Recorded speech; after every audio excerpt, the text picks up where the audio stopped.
there. I'm Casey Dressel, LCSW-C, or Licensed Clinical Social Worker. I've been a social worker for 10 years now.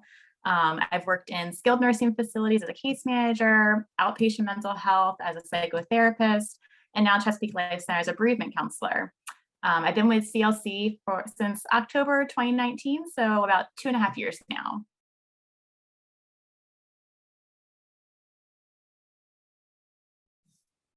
So I always knew I wanted to be in the helping field, but in like first year into college, I really didn't know where that was going to lead me. And my mom, encouraging as she is, would say, "Save the world, Case."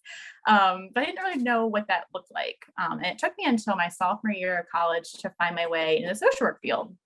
After taking some classes, I realized that social work was more than a common misperception that's only with children, and that the field actually ranges from all age groups, populations, and environments. That flexibility and growth to help others in a variety of ways really drew me to the world of social work.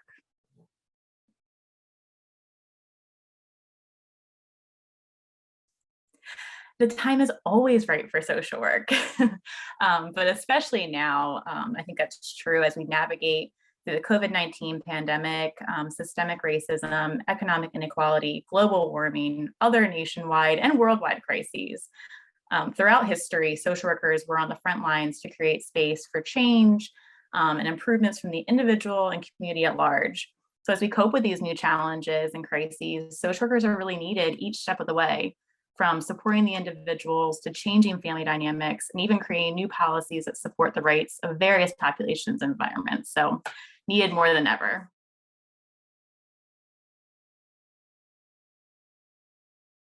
As a bereavement counselor, I wear many hats. I provide grief counseling services to individuals, families, couples, as well as facilitate grief support groups and workshops. I work closely with our hospice teams regarding our hospice families and their potential need for care and services. I also present continuing education seminars to the community. Outside of the counseling room, I contact our hospice families following their loved one's death to ensure they're aware of our continued support, because it doesn't stop after the death. We're there afterwards. The CLC team is also rooted in the spirit of teamwork, meaning I also help support the admin staff and my colleagues with their projects.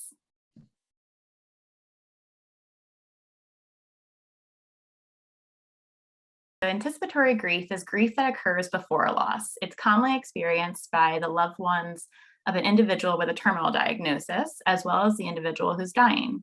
However, it can be experienced in any situation where a pending change may lead to a loss, such as a move to a new city, a job change, or a child leaving home for college.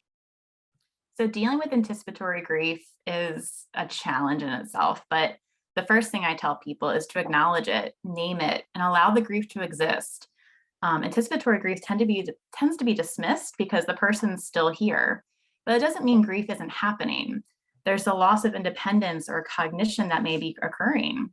One might not be able to go to the places that they used to love or do hobbies they once were really excited about.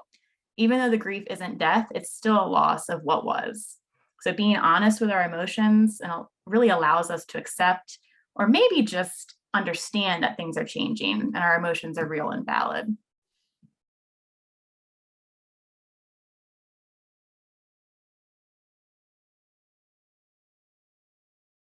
COVID has definitely impacted caregivers and families. This pandemic has increased isolation, limited social interactions, and at times delayed access to care. I think caregivers also tended to delay their own needs because of COVID. The fact that they were caring for someone who may be immune compromised, they couldn't take the risk to go to a doctor's office or go see family members. So they really weren't caring for themselves. And this leads to caregiver burnout as they push forward and give all their energy to someone they really couldn't care for themselves. This pandemic has also added a layer to our grief, including the uncertainty of canceled or postponed plans or events. I've heard so many times the postponement of celebrations or funerals and other rituals to honor our loved ones. And when we're anticipating events or plans to happen, with the unknown and uncertainty swirling around, we live in the in-between, which can be really exhausting and also feel like unfinished business. So it's definitely impacted just how we grieve, how we move forward, and how we heal.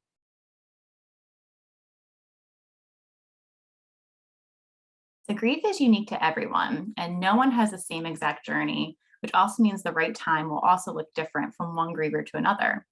We also want to note that grief is not a problem. When people come in, we honor their grief and their need for support and acknowledgement. Some clients will come in the office to seek reassurance or maybe validation that their grief is presenting in a healthy way.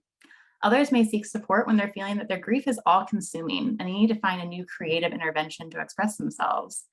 And sometimes they just seek a space to talk about their grief in a safe and non-judgmental environment. In this world, if we don't schedule self-care, it can rarely happen. And sometimes self-care can be in the counseling room. Using counseling as a self-care allows us to express, to process, and to feel our emotions, thoughts, and experiences. So there isn't necessarily a right time, but more of a feeling of what one needs to do for oneself in their grief journey. I've had clients contact us days after a death, to months, to a year. We know that grief is not linear, and different seasons of life may activate our emotions. So again, the time is right when you're ready for it, and if you feel you need that space to let it out, to talk about it.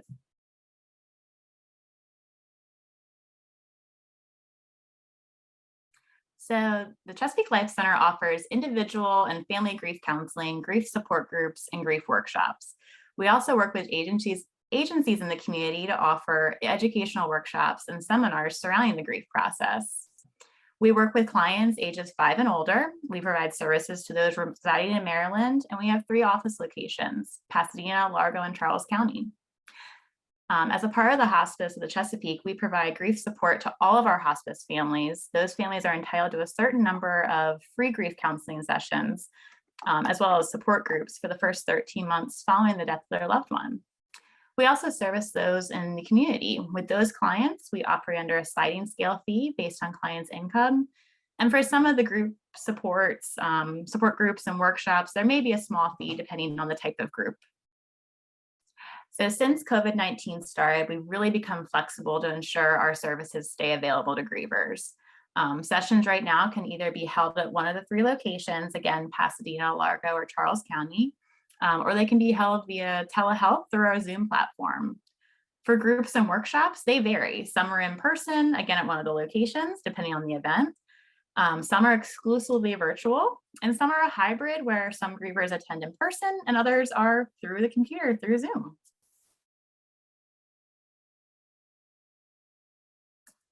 We try and keep the process for getting support from CLC pretty streamlined. For individual or family counseling, we have a toll-free number, and that's 888-501-7077 that they can call and say they're interested in bereavement and grief services. We also have an email address that they can email us, griefinfo@chesapeakelifecenter.org, and a staff member will contact them. From there, our staff will gather some general information. We mail out a packet of information for the client to complete, and then a counselor calls the griever within 5 to 7 days to get them on the schedule. We try and be as quick as possible to make sure that they're here, that we're here for them. And the registration for grief support groups and workshops is the same number. They can call, let us know what group they're interested in, get some information, get them registered, send out a form, and they come to the event. So we try and keep it as easy as possible because we know it's a tough time.